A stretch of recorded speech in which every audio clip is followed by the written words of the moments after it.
우리 인간의 삶을 이끄는 근본 동기가 있습니다. 그 동기가 무엇이냐에 따라서 삶의 방향도 달라지고 열매도 달라질 수밖에 없습니다. 근데 물질에 이끌려 사는 사람은 물질적 부를 향해 달려가게 돼 있죠. 정치적 야망에 붙들려 사는 사람은 권력을 위해 물불 가리지 않고 달립니다.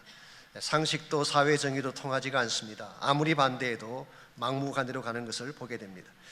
요즘 미국 신문에 자주 등장하는 사건 중에 총기 사건이 있습니다. 총기 사건의 대부분의 경우는 분노 때문이라고 합니다.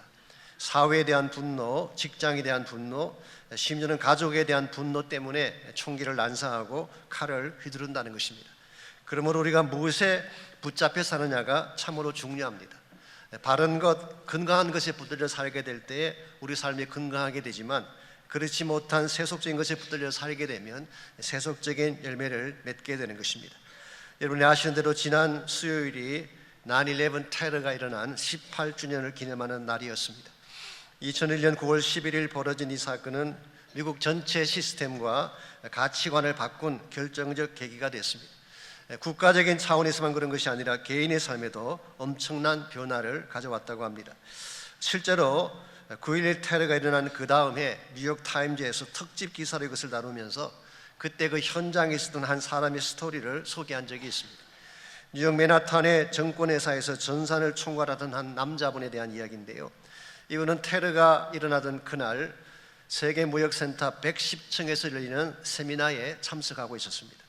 그런데 세미나 도중에 회사에 급하게 처리할 문제가 있어서 건물에서 나와서 자기 사무실로 가던 도중에 여객기가 상동의 빌딩을 향해 날아오는 모습을 보았어요.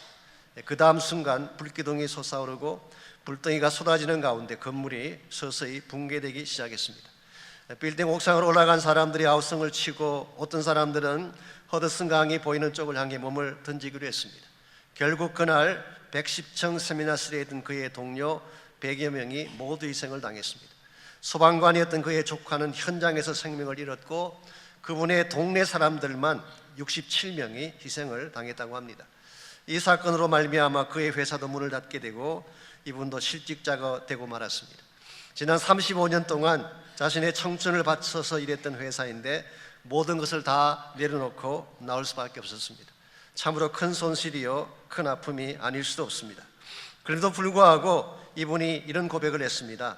이것을 통해서 그는 지금까지 자신이 알지 못했던 새로운 가치를 발견하게 되었다고 고백을 했습니다.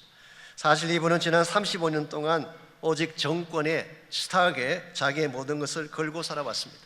아침에 일어나도 정권, 낮에도 정권, 밤에 잠자리에 들어갈 때도 정권에 대한 생각으로 가득 찬 채 침상으로 들어갔습니다. 한마디로 정권을 위해 살고 정권에 의해 사는, 정권에 이끌린 인생이라고 할 수 있습니다. 그렇게 살아왔던 이 사람이 지금까지 붙잡았던 모든 것이 다 날아가 버리는 순간 비로소 참 가치를 발견한 것입니다. 정권보다 더 소중한 것이 생명이요 돈보다 더 귀한 것이 사랑하는 가족이라는 사실을 깨닫고, 그가 비록 직장은 상실했지만 오히려 가정으로 돌아와서 가정을 세우고 하나님도 잘 섬기게 됐다는 그런 이야기였습니다. 여러분, 인간은 보편적으로 뭔가 손에 잡고 있을 때는 인생의 참된 가치를 잘 모릅니다.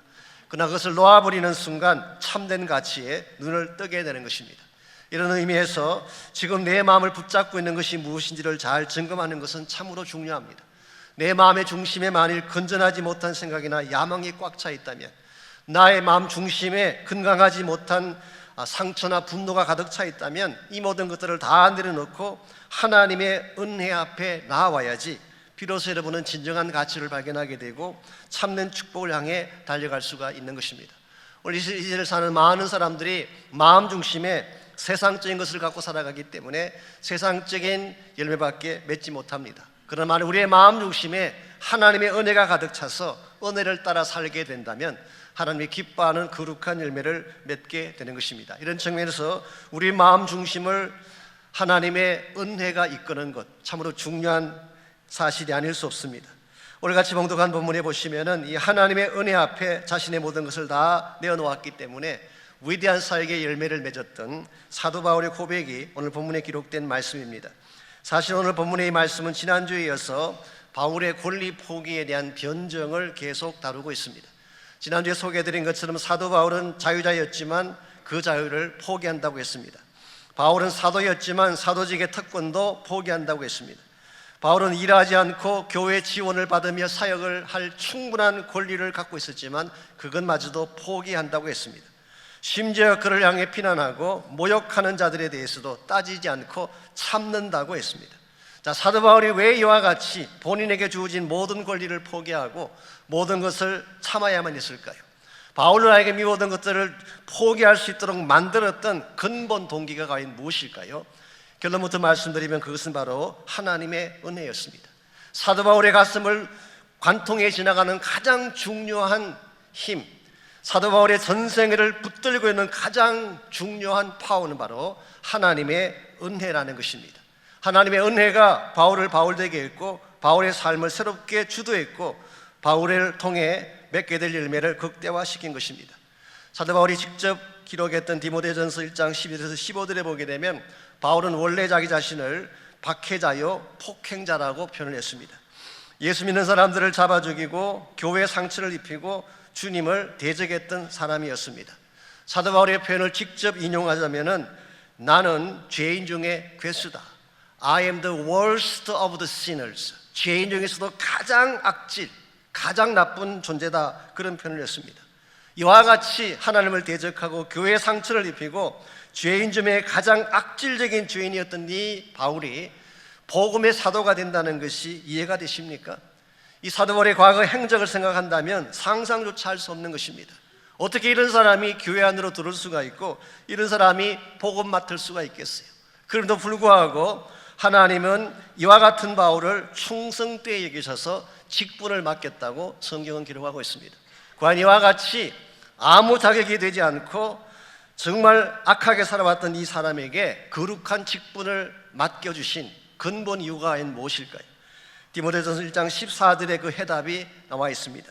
우리 주의 은혜가 그리스도 예수 안에 있는 믿음과 사랑과 함께 넘치도다.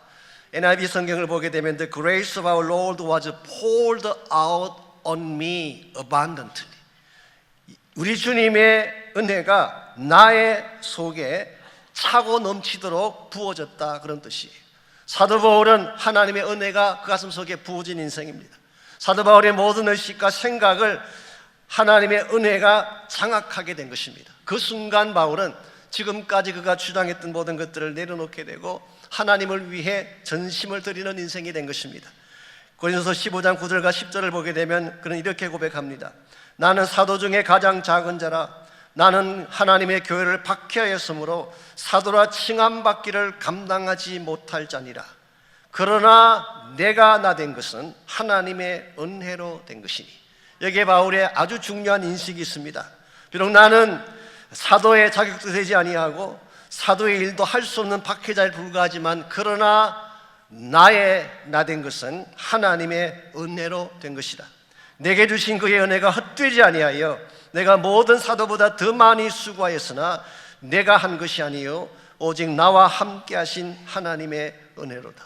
우린 여기에서 사도 바울의 전생애를 관통하고 있는 가장 중요한 삶의 모티프를 발견할 수가 있습니다. 그것은 바로 은혜였습니다. 은혜가 바울을 바울되게 한 것이고 은혜가 사도 바울로 하여금 복음 위에 전심을 다해 달려가게 한 것입니다. 여러분과 저에게도 이와 같은 것이 필요합니다. 세상에 붙들려 사는 삶이 아니라 물질이나 야망에 붙들려 사는 사람이 아니라 하나님의 은혜에 붙들려 사는 자가 될 때, 그때 우리의 삶은 가장 건강하게 되고 하나님이 기뻐하는 영광된 열매를 향해 달려갈 수가 있는 것입니다. 여러분과 저의 삶이 만일 하나님의 은혜에 붙들려서 은혜를 따라 살게 되면 어떤 역사들이 우리 인생 속에 일어나게 될까요? 오늘 같이 봉독한 본문에 보시면은 이 은혜를 따라 살았기 때문에 사도 바울이 초월할 수 있었던 세 가지 사실이 오늘 본문에 소개가 되어 있습니다. 첫 번째가 자존심을 넘어서는 것입니다.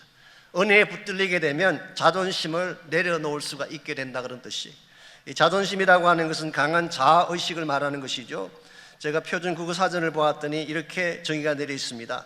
남에게 굽힘이 없이 스스로 높은 품위를 지키는 마음, 이것을 자존심이라고 표현했어요. 그러므로 이 자존심이라고 하는 것은 자기 자신을 높게 생각하는, 고고하게 생각하는 자아의식을 말하는 것입니다. 그래서 자존심이 강한 사람은 이것을 굉장히 중요하게 여깁니다. 딴 건 몰라도 이걸 건드리게 되면 큰일이 나는 것입니다. 심지어 자존심 때문에 자살하는 케이스도 볼 수가 있어요. 동물 중에 가장 자존심이 강한 동물이 흰 족제비라고 합니다. 흰 족제비는 자기 털이 희기 때문에 이 자기 흰 털에 대한 그 자긍심이 대단한데, 흰 털에 오물 한 방울만 튀겨도 그걸 견디지 못해서 자살한대요. 그래서 이 흰 쪽제비는 따로 사냥할 필요가 없습니다. 그죠? 똥물 한 바가지만 퍼가지고 나가면은 쉽게 잡을 수 있는 것이 흰 쪽제비.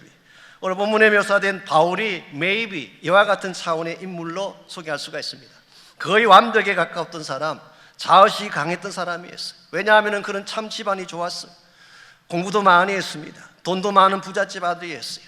율법으로는 스스로 험잡을 것이 없다고 주장했던 self-righteousness가 가장 강력했던 사람이 바울이었기 때문에 사도 바울만큼 자존심이 높고 강했던 사람 없다고 말할 수가 있습니다. 이와 같았던 바울의 자존심을 아마도 고린도 교회가 건드렸던 것 같습니다. 그 증거가 오늘 13절에서 15절에 나와 있습니다. 먼저 13절 보겠습니다. 성전의 일을 하는 이들은 성전에서 나누는 것을 먹으며 제단에서 섬기는 이들은 제단과 함께 나누는 것을 너희가 알지 못하느냐. 바울은 계속적으로 이 복음 전거자가 사례를 받아야 될 근거를 소개하는 중에 성전에 섬기던 제사장의 케이스를 설명하고 있습니다. 최근에 우리가 생명의 삶을 공부하면서 레위기를 다뤘기 때문에 잘 기억하실 것입니다. 이 제사장들, 성전을 섬겼던 제사장들은 그들이 섬겼던 제물을 나누어 먹음으로써 그들이 가져가야 될 몫을 챙기는 것입니다. 이것은 일종의 녹이라고 할 수가 있어요. 사례라고 할 수가 있습니다. 그래서 제사를 드리고 나면은 가장 중요한 부위 가슴살은 아론과 그 집안 사람들이 먹었어요. 그리고 조금 밑에 있는 사람들은 오른쪽 뒷다리를 먹고, 어쨌든 간에 제물을 나누어 먹는 것, 이것이 제사장들에게 주어진 몫이라고 할 수 있습니다. 이걸 통해서 바울은 이 복음을 전가하는 사람들, 하나님을 섬기는 사람들이 이와 같이 사례를 받는 것은 정당하다, 그렇게 소개를 합니다. 뿐만 아니라 14절 말씀에 하면은 예수님께서도 이 사실을 전가한 것을 소개합니다. 이와 같이 주께서도, 14절에 나오는 주님은 예수 그리스도를 말합니다. 복음을 전하는 자들이 복음으로 말미암아 살리라 명하셨느니라. 복음 전거자들이 복음 전하는 과정을 통해서 그들의 리빙 익스펜스를 가져갈 수 있다, 그런 뜻이에요. 실제로 마태복음 10장 10절에 보면은 예수님께서 제자들을 파송하실 때에 이렇게 분부하십니다. 너희들이 돈도 가져가지 말고 배낭도 가져가지 말고 옷도 2벌 가져가지 말고 지팡이도 2개 가져가지 말아라. 그냥 딱 하나씩만 가지고 가라. 그렇게 분부하셨어요. 사실 전도 여행을 가게 되면 일주일이 걸릴 수도 있고 한 달이 걸릴 수도 있고 제법 많은 시간이 걸릴 수 있는데, 배낭도 가져가지 않고 돈도 가져가지 않으면 어떻게 하라는 것일까요? 너희들이 전도하면서 그것을 통해서 먹으라는 것입니다. 그래서 주님 말씀하시기를 일꾼이 자기의 먹을 것 받는 것이 당연하다, 그렇게 말씀하셨어요. 이런 면에서 볼 때에 구약 성경을 인용해도 마찬가지, 심지어 예수님 말씀을 인용해도 사역자가 사례를 받는 것은 정당하다는 것입니다. 바울이 이와 같은 논리로 고린도 성도들에게 그 말을 했을 때 고린도 성도들 가운데, 물론 다수는 아닐 것 같습니다, 소수에 불과할지 모르지만 이와 같은 바울의 언급에 대해서 딴지를 거는 자들이 있었던 것 같습니다. 이렇게 시비를 건 것입니다. 아하, 바울이 사례비가 받고 싶구나, 돈을 더 받고 싶어서 저러시는가 보다. 여러분, 이 목회자들에 대해서 이것만큼 자존심 상하게 하는 일이 없어요. 딴 건 몰라도 사례나 돈 가지고 모니플레이트 하는 것은 굉장히 잘못된 것입니다.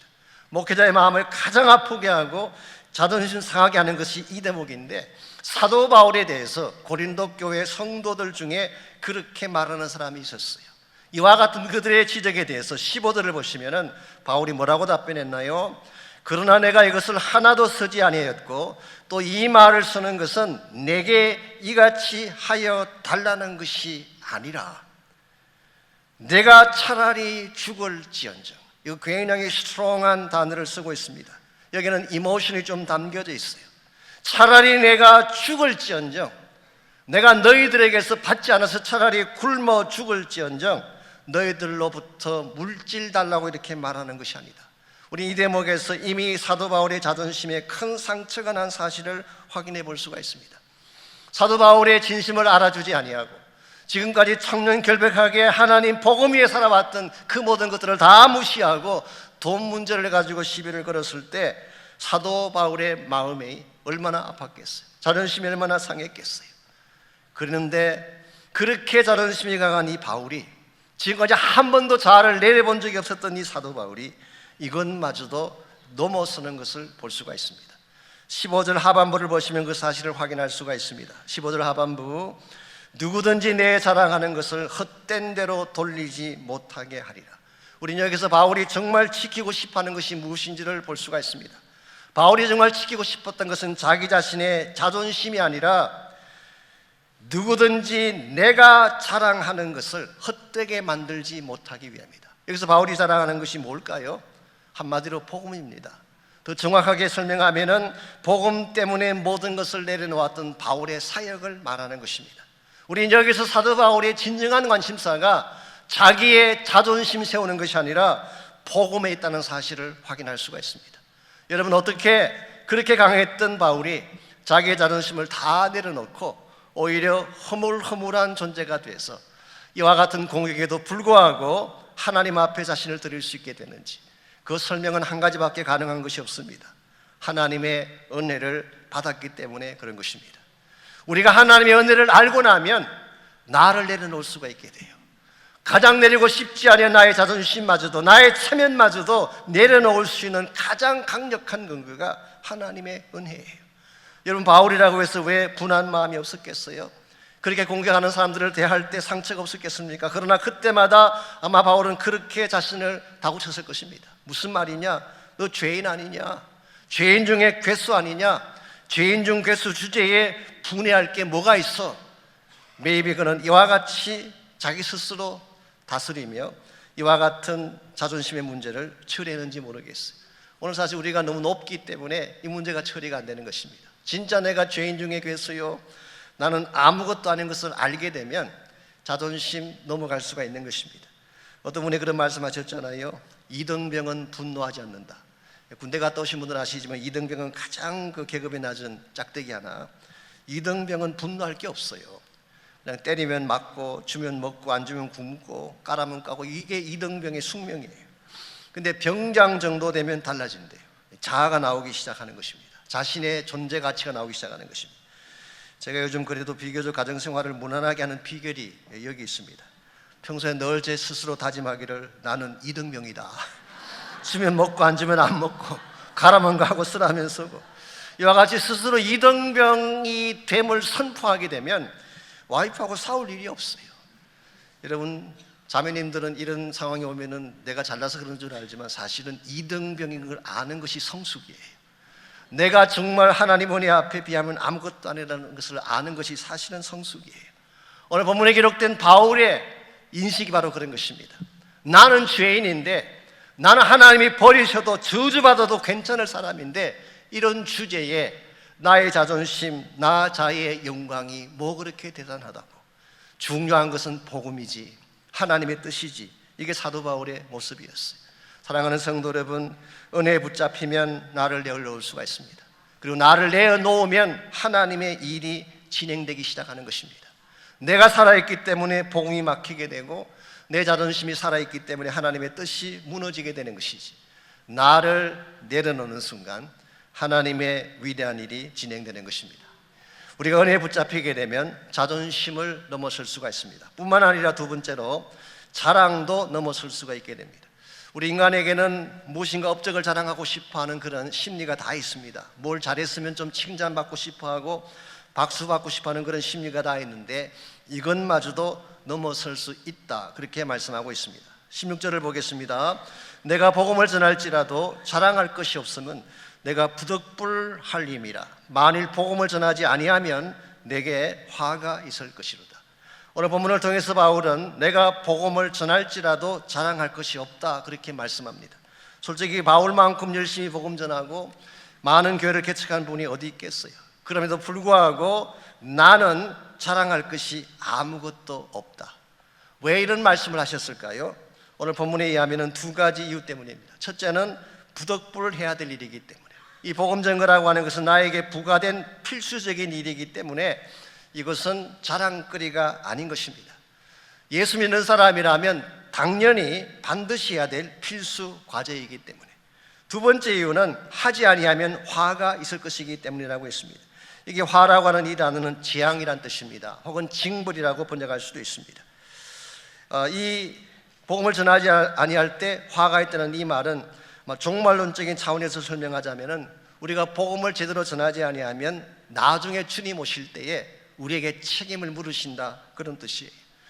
예컨대 에스겔 3장 20절에 보게 되면 이런 경고가 나옵니다. 에스겔에게 악인에게 가서 공의를 선포하라, 하나님 말씀하셨어요.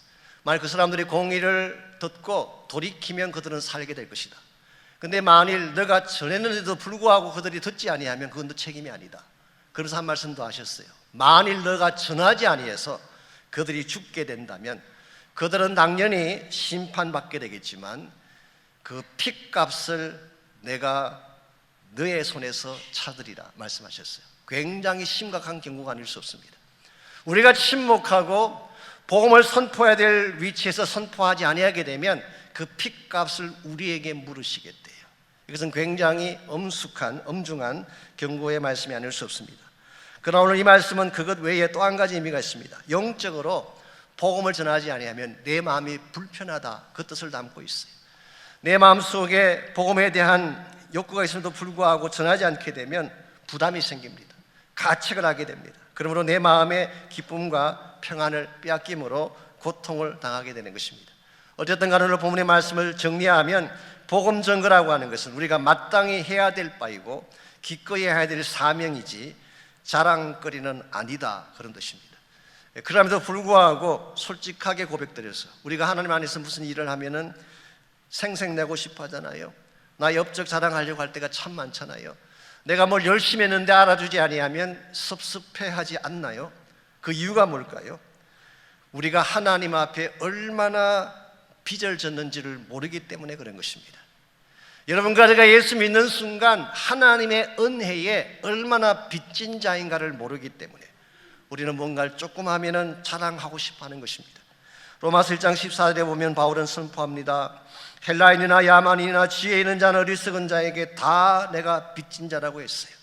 여러분, 사도 바울이 언제 헬라 사람에게 빚을 졌나요? 바울이 언제 야만인에게 빚을 진 적이 있나요? 바울은 한 번도 그들에게 빚진 적이 없습니다. 그럼에도 불구하고 바울이 말하는 빚진 것은 무슨 말일까요? 이것은 궁극적으로 예수 그리스도에게 진 사랑의 빚을 말하는 것입니다. 내가 예수 믿는 순간 나로서는 감당할 수 없는 큰 은혜를 입었는데 예수님의 십자가 보혈을 통한 이 은혜는, 이 사랑의 빚은 내가 갚을 수가 없는 빚이다. 사실 바울은 이 빚 때문에 그 험악한 선교여행을 3번씩이나 다녀왔어요. 이 빚 때문에 로마 감옥에 2번씩이나 투옥을 당하고 이 빚 때문에 결국은 복음 위에 순교의 제물로 자신을 드린 것입니다. 여러분과 저의 삶이 바르게 되려면 이와 같은 빚진 자 의식이 분명해야 되는 것입니다. 이와 같은 빚진 자 의식을 가진 사역자는 모든 것을 다 바쳐 헌신하고도 자랑할 것이 없어요. 왜냐하니까 하나님이 예수 그리스도를 통해 나에게 부어주신 은혜에 비교하면 아무것도 아니기 때문에. 여러분과 제가 하나님께 진 빚을 다 갚을 길이 있을까요? 그건 불가능합니다. 오래전에 미국 보스턴에 스트로사라고 하는 청년이 있었어요. 이 청년이 사업을 하고 싶은데 돈이 없었습니다. 그래서 그 당시 그부 중에 한 사람이었던 발톤이라는 사람을 찾아가서 2,000불을 빌려달라고 요청했습니다. 그 당시 2,000불이면 굉장히 큰 돈입니다. 그래서 발톤이 묻기를, 그럼 담보물이라도 있느냐, 2,000불을 빌려줄 테니까 담보물이 있느냐 물었을 때에 대답하기를 없습니다. 그러나 저에게는 하나님을 믿는 믿음이 있습니다. 이거면 충분한 담보 아니겠습니까? 사실은 말도 안 되는 그런 이야기지만 이 청년의 용기가 가상해서 이 발톤이 아무 담보 없이 그금 2,000불을 빌려주었대요. 그리고 약 10년의 세월이 지나갔습니다. 그동안에 이 청년이 사업을 해서 그 빌려갔던 돈을 다 갚았어요. 빚을 다 갚은 지 얼마 지나지 않았을 때에 1930년대 같은데요, 미국에 대공황이 찾아왔습니다. 엄청난 디프레션이 찾아왔어요. 그래서 미국의 기업들이 대부분 다 망하고 파산을 하게 될 때 당연히 발톤의 회사도 큰 부채를 안고 파산하게 되는 것입니다. 그때 발톤을 찾아온 사람이 있습니다. 누구일까요? 바로 그 옛날 청년이었던 스트로사가 찾아온 것입니다. 그리고 말하기를 발톤이 진 모든 부채를 자신이 갚아주겠다고 제안했어요. 그때 발톤이 반문합니다. 아니, 당신이 빌려갔던 돈은 이미 다 갚았는데 또 뭘 주겠다는 것입니까? 그때 스트로사가 다음과 같이 말을 합니다. 맞습니다. 제가 빌려간 돈은 다 갚았지만 당신에게 진 언덕은 그대로 남아 있습니다. 이 언덕이라는 것이 그레이스예요. 당신에게 졌던 돈은 제가 다 갚았지만 당신이 나를 사랑해 주시고 내가 가장 힘들어할 때 나에게 베풀어 주셨던 그 언덕은 그대로 남아 있습니다. 이 언덕은 제 모든 것을 다 드려도 갚지 못할 빚입니다. 이것이 바로 사랑의 빚이에요. 사랑의 빚이라고 하는 것은 물질로 갚을 수 없습니다. 사랑의 빚이라고 하는 것은 시간으로 환산할 수가 없는 것입니다. 여러분과 제가 부모님께 진 빚이 이런 빚이에요. 여러분과 제가 하나님께 진 빚이 이런 빚입니다. 이 사랑의 빚, 이 은혜의 빚이라고 하는 것은 내가 아무리 많은 물질을 들어도 그것으로 갚아지지가 않아요. 평생 갚고 또 갚아도 갚지 못하는 것이 은혜의 빚이기 때문에 그렇습니다. 여러분과 제가 이 사실을 깊이 인식하면 인식하는 만큼 여러분의 삶은 성숙해질 수가 있어요. 자랑하지 않게 되는 것입니다. 내가 뭘 좀 했지만 내가 한 거 업적 가지고 껍적대지 아니하고 겸손해질 수 있는 비결, 이것은 내가 하나님께 진 은혜의 빚이 얼마나 큰지를 깨닫는 것입니다. 이것이 우리를 참된 성숙한 그리스도인으로 만드는 비결이 됩니다. 여러분과 제가 은혜에 붙잡히게 되면 나를 넘어서게 돼요. 자존심을 넘어서게 되고 뿐만 아니라 나의 자랑도 넘어서게 됩니다. 여기 한 걸음 더 나아가서 세 번째로 우리가 받게 될 보상도, 세상적인 보상도 넘어설 수가 있게 됩니다. 17절 말씀 보겠습니다. 내가 내 자유로 이것을 행하면 상을 얻으려니와 내가 자유로 아니한다 할지라도 나는 사명을 받았노라. 이 17절에서 바울은 상에 대해서 말합니다. 여기서 말하는 상은 reward, 보상을 말하는 것입니다. 내가 만일 나의 그 자유로 voluntarily 좋은 일을 했다면 상을 받지 않겠느냐? 근데 내가 자유로 아니하게 된다면, 이걸 쉽게 표현하면 상 받지 못하게 되는 케이스가 될지라도 그런 뜻이에요. 내가 비록 상을 받지 못하는 그런 케이스가 된다고 할지라도 나는 사명을 받았다. 여기서 사명이라고 번역한 이 단어가 오이코노미아라는 단어, 보통 청지기직이라고 스튜어드십이라고 번역하는 단어입니다. 그러나 여러분, 엄격하게 말하면 청지기라고 하는 이 직은 사실은 그 당시는 한 가정의 종의 신분이었어요. 노예의 신분이었습니다. 여러분, 종이 열심히 일을 한다고 따로 보상을 주나요?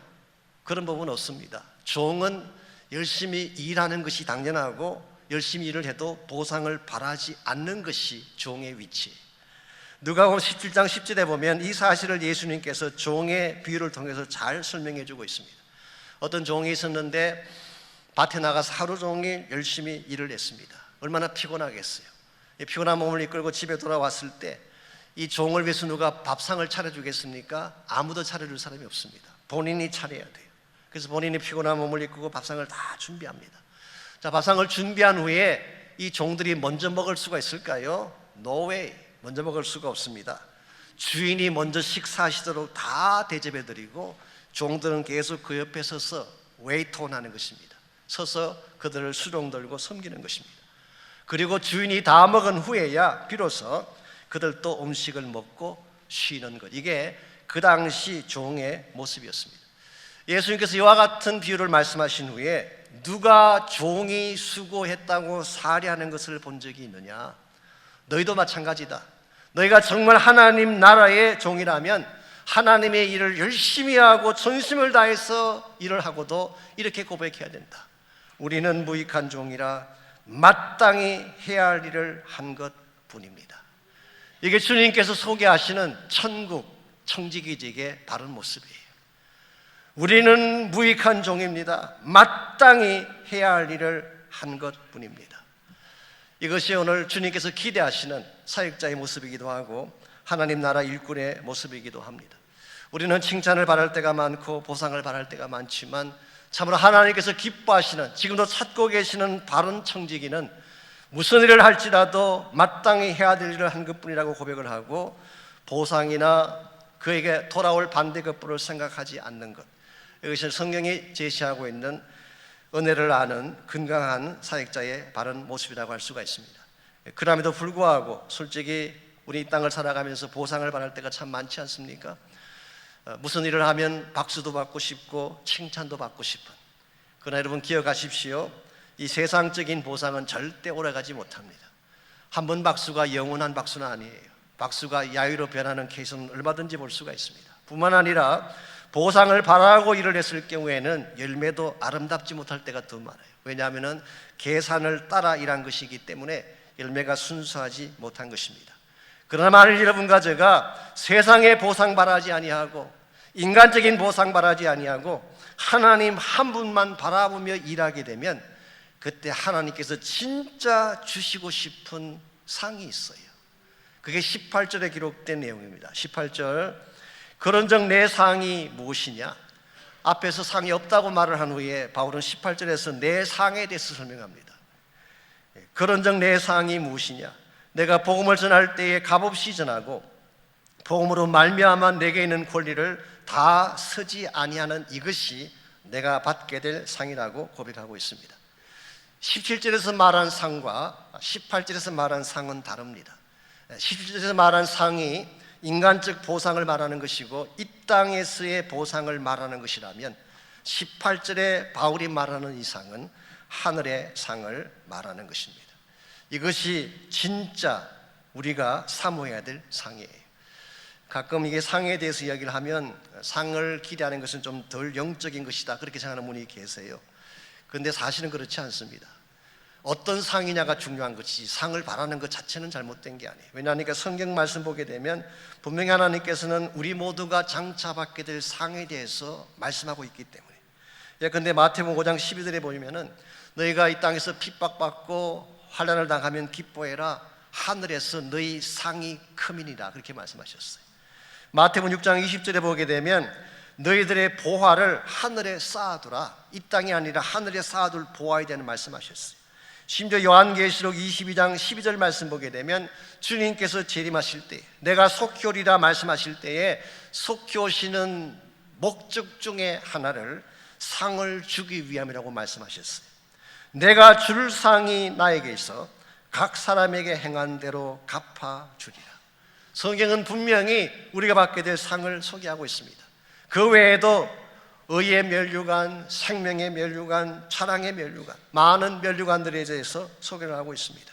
그러므로 오늘 우리가 이 땅의 보상을 바라지 않는 것은 정당한 자세이지만 하나님께서 준비하신 하늘의 상은 받아야 돼요.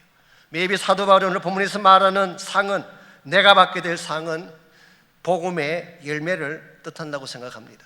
사도 바울이 자신의 권리를 다 사용하지 않고 아무런 값 없이 모든 것을 다 포기하면서까지 이 복음을 전감으로 말미암아 얻게 될 상은 바로 복음의 열매인 생명을 말하는 것입니다. 데살로니가전서 2장 19절 20절에 그 사실이 분명히 나와 있습니다. 내가 받을 영광의 면류관, 자랑의 면류관이 무엇이냐? 나의 기쁨과 영광이 무엇이냐? 주 예수 강림하실 때 그분 앞에서 너희가 아니냐? 바울이 열심히 전도하고 복음 전하고 양육에 세웠던 사람들을 바울은 상이라고 표현을 했습니다. 바울은 이것을 위해 자신의 권리도 포기했고 자신의 자유도 포기하고 평생을 이 상을 바라보며 달려간 것입니다. 그런데 만일의 경우에 여러분과 제가 이 땅에 살면서 칭찬받을 것 다 받고 보상받을 것 다 받게 되면 나중에 받을 상이 남아있겠어요? 그래서 여러분이 뭔가 좋은 일을 훌륭한 일을 하셨을 때 박수 받는 건 너무 좋아하지 마십시오. 하늘의 상을 갉아먹는 케이스가 되기 때문에 뭔가 좀 안 받아야지, 내가 좀 손해본 게 있어야지 나중에 받을 게 있죠. 복음 때문에 손해도 보고 뺏기기도 하고 억울한 오해도 받아봐야지 나중에 주님 오실 때에 받을 상이 있지 않겠습니까? 이 땅에 살면서 칭찬 다 받고 누릴 거 다 누리고 내가 주장할 거 다 주장하고 나면 주님 오실 때 남을 상이 뭐가 있겠어요? 여러분 잘 아시는 부산복음병원의 초대 원장을 지내신 장기리 박사님, 이분은 서울의대 전신인 경성의전을 수석으로 졸업하셨습니다. 그 당시 한국 의사, 외과 의사 중에서 탑이었다고 합니다. 그럼에도 불구하고 이분은 1사 후퇴 때 이제 월남을 하셨죠. 이 둘째 아들만 데리고 오셨어요. 그리고 평생 혼자 사셨는데 부산으로 내려오셔서 사역을 하셨습니다. 이분의 결심이 다음과 같습니다. 의사 한 번 못 보고 죽어가는 가난한 사람들을 위해서 나의 평생을 바치겠습니다. 이렇게 서원을 하고 실제로 그분은 평생 이것을 실천하셨어요. 그래서 때로는 하루에 200명의 환자를 본 적도 있고, 환자가 돈을 내지 못하면 본인이 직접 수술비를 제공해 주기도 하고, 심지어는 돈을 못 내서 붙들린 사람은 야밤에 탈출하도 도와주기도 하는, 이분이 바로 장기리 박사였어요. 한 분은 장기리 박사가 계시는데 추는 이광수 선생이 입원을 하셨어요. 나이 차가 좀 납니다. 거의 아버지 뻘 되는 나이가 이광수였는데요. 그때 이광수 선생과 이 장기리 박사가 치료 과정을 통해서 교제하면서 굉장히 깊은 관계를 갖게 됩니다. 좋은 유대 관계를 갖게 됩니다. 그래서 나중에 이광수가 쓴 사랑이라는 책에 그 안빈이라는 그 주인공이 나오는데, 그 안빈이 장기리 박사를 모델로 그렇게 쓴 것이라고 합니다. 평소에 이광수 선생이 장기리 박사에게 했던 말이 있습니다. 내가 볼 때 당신은 성자가 아니면 바보라고. 당신은 성자가 아니면 바보인 것이 틀림없다. 왜냐하면 남들을 위해 베풀기만 했지 자신을 위해 남긴 것이 없지 않습니까? 실제로 장기리 박사는 평생 집 한 칸 갖지 아니한 채 병원 옥상의 24평 사택에서 살았어요. 그리고 월남할 때 둘째 아들만 데리고 왔기 때문에 평생 혼자 계시다가 결국 크리스마스 아침에 하나님 부르심 받고 천국으로 가셨어요. 당신은 성자 아니면 바보임에 틀림없어. 이 말을 할 때마다 장기리 박사는 하늘을 가르치며 참된 영광은 저곳에 있는 것 아니겠습니까? 여러분, 그분은 이 땅에 살았지만 천국에 산 것입니다. 비록 이 땅에서는 바보처럼 살았는지 모르지만 아마 천국에 입성하시게 되면 해같이 빛난 모습으로 영광 가운데 거하실 거예요. 여러분과 저에게 이런 삶이 필요하지 않겠습니까?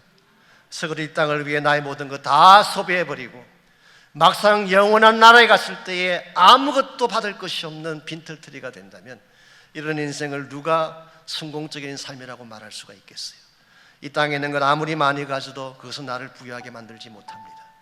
아무리 큰 권세를 소유해도 여러분의 삶을 아름답게 만들지 못해요. 은혜 안에서 하나님을 만나야 됩니다. 내 심령 중심에 하나님의 은혜가 흘러감으로 말미암아, 은혜를 따라 살아감으로 말미암아 나도 내려놓고 자랑도 내려놓고 오직 그날의 영광과 부르심의 사명을 향해 달려갈 수 있는 사람이 될 때에 한 번을 살아도 가치 있게 살고 언젠가 주 예수 앞에 서는 그날 후회하지 않을 인생으로 바르게 영광되게 설 수가 있을 것입니다. 여러분 모두가 그런 삶이 되시기를 주의 이름으로 축원합니다. 이 시간 한번 같이 기도할 때에 하나님, 내 심령 중심에 하나님의 은혜가 흐르게 하십시오.